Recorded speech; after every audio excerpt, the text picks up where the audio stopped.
您或是家人有打呼的困扰吗？现在可不只需要担心是不是有睡眠障碍的问题了，小心哦，打呼可能会让您提早老化。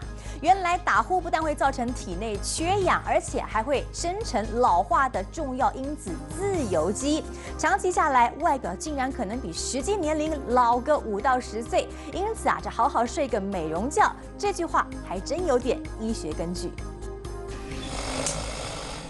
才刚进入梦乡，鼻子、嘴巴立刻响起交响乐，鼾声大作，提醒您打呼可不只是噪音而已，更是睡眠呼吸中止症的前奏曲，还有可能害你提早老化，造成皮肤的暗沉、斑点、老化，还有这个黑眼圈、抬头纹、皱纹会比较增多。